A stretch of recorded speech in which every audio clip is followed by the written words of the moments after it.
welcome to another episode of Practical IT. In this episode, we are starting a series on OpenMediaVault 5.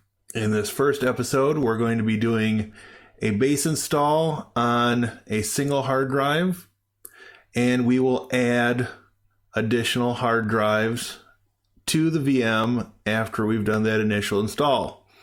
Let's get started.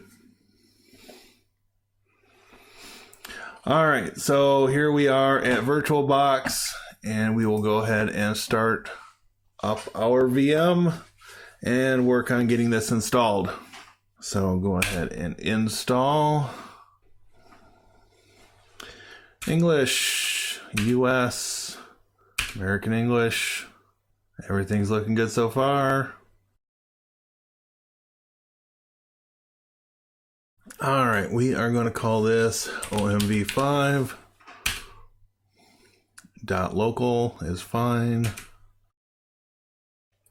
Enter the root password, time zone. And we'll be back when this is about done installing.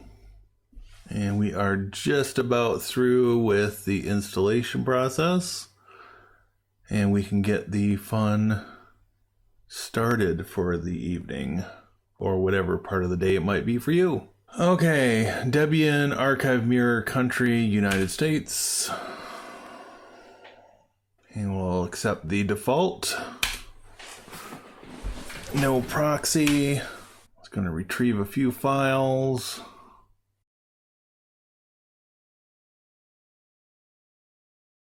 And we'll use dev SDA for the bootloader location.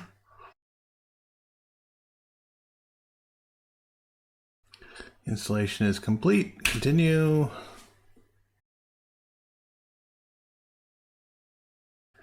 Go for our initial boot.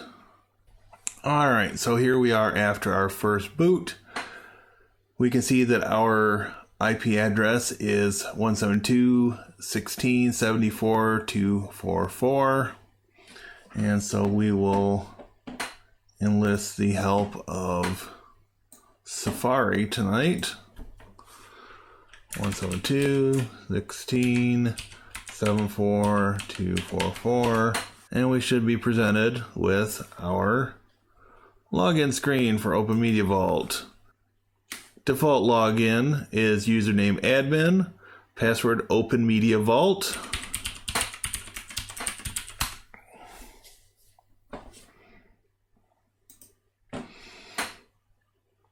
And we can see we've got SSH running. And everything else is in its default state. So the first thing I want to do is check out updates. So we will go ahead and upgrade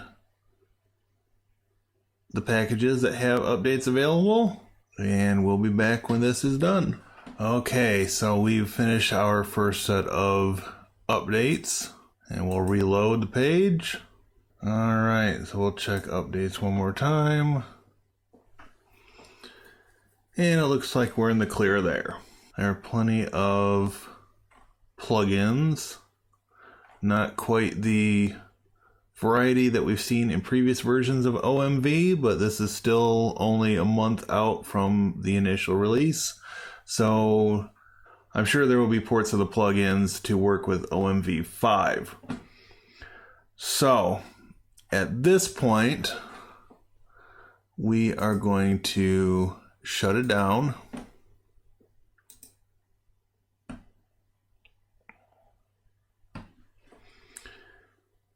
We'll minimize Safari, and we'll wait for this to close out, and then we're going to add some hard drive controllers and some additional hard drives. All right, and we're powered off. We're going to go into settings, and we're going to go under storage. And so at this point, since we've done the install, we don't really need the IDE controller. So we're just going to go ahead and get rid of that.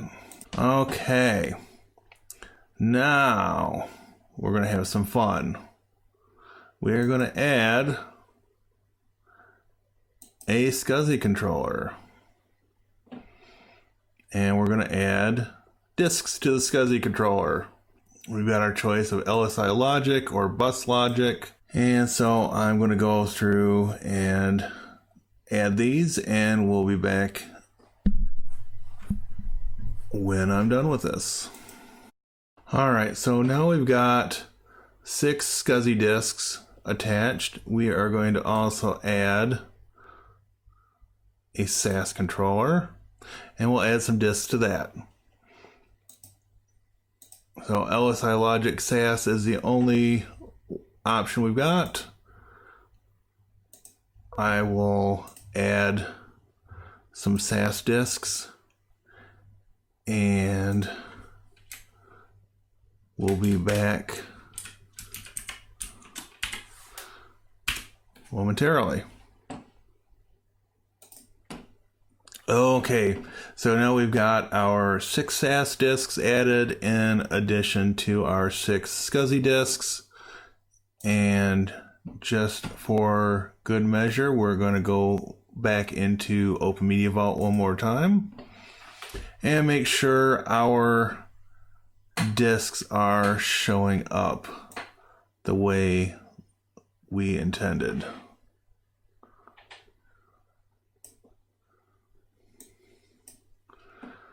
I'll wait for this to get booted, and we'll jump over to Safari. All right.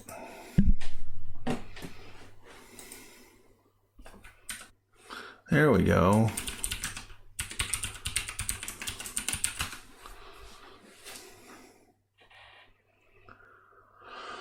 All right. So we still just have SSH enabled, but if we come over to disks, this is where things are going to get interesting. So we've got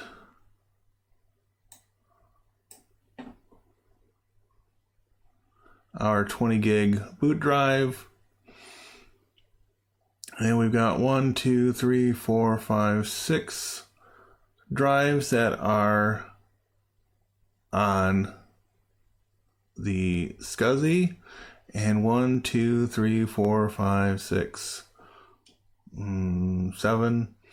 So we've got a combination of SCSI and SAS drives. What did I do? 1, 2, 3, 4, 5, 6, 7. Oh yeah, I did 0 through 6 on SAS and 0 through 5, so 6 drives on SCSI. All right. That's all and good. Okay, so we're going to come over here to RAID management, and we are going to go to create.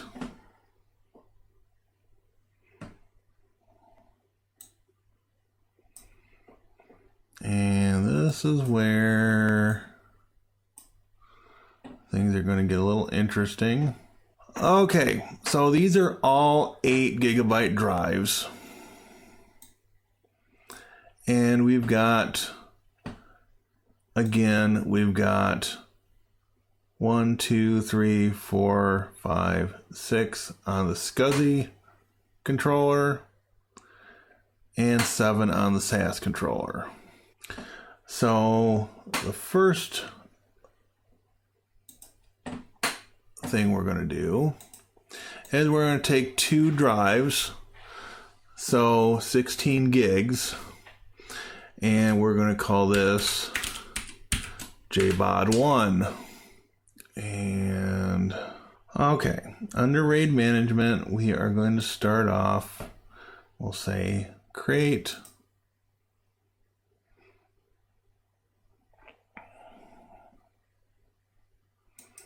And we'll do stripe, and we'll just call this stripe, and we'll just take 2 drives, and we will create.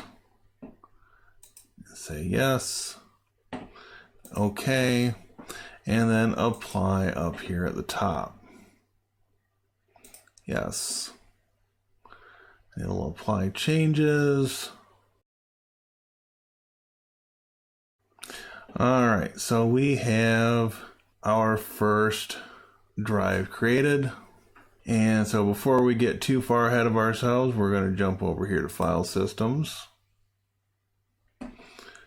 And we're going to do Create. And Device,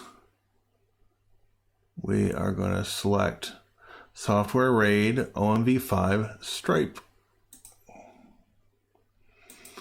And we're just going to call this My Stripe. And we are going to format that with ext4 and say OK and yes. And we'll close that. And then before we can do anything with this, we need to select it again and say Mount and Apply. Yes. All right, now just for the sake of argument, we'll jump back here to our terminal and we'll say Mount.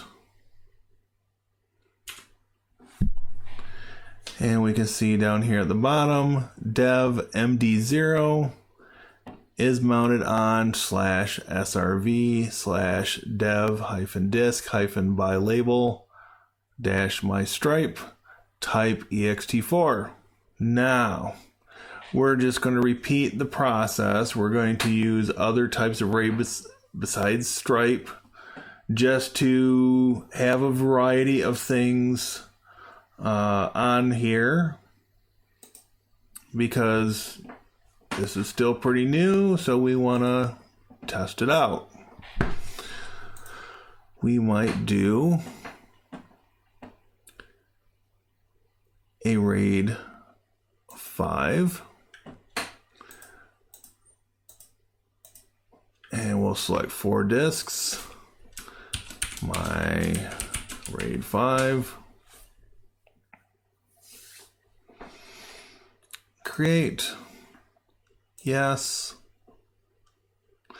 okay, apply, yes again, and you can see that the capacity of this is going to be 24 gigabytes, basically.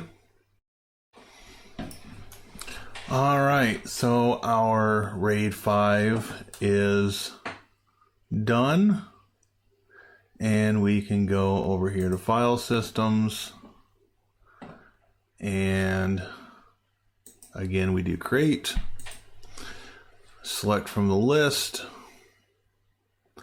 my RAID 5, label my RAID 5, and this one, let's do something a little different. We'll format it with Btrfs. And then once that's done initializing, shows online, and we can mount that.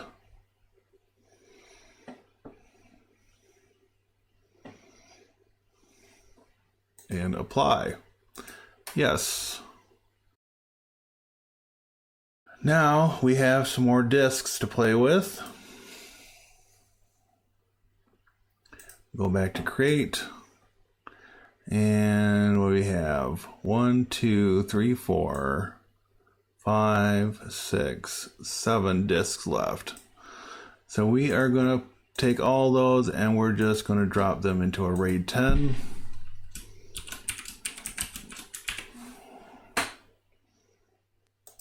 Create. Yes. Okay. Apply. Yes. And we'll just wait for this to finish. All right.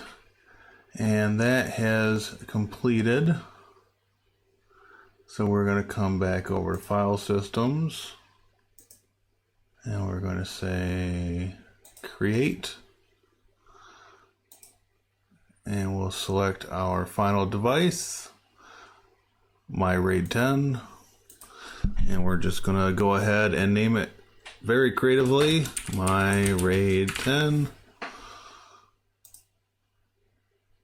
And we'll put this one on ext4 as well.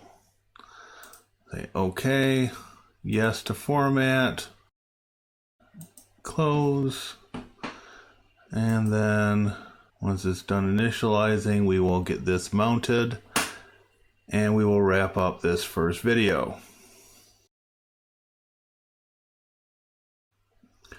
All right, so we can mount this, apply, yes.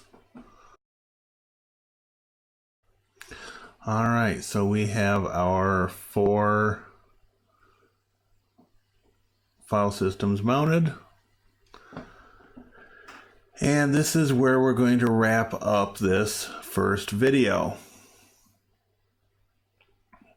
If you like or find this video useful, please take a moment, leave a comment below, like and subscribe. Thank you once again for watching. I will see you in the next video. Have a great day.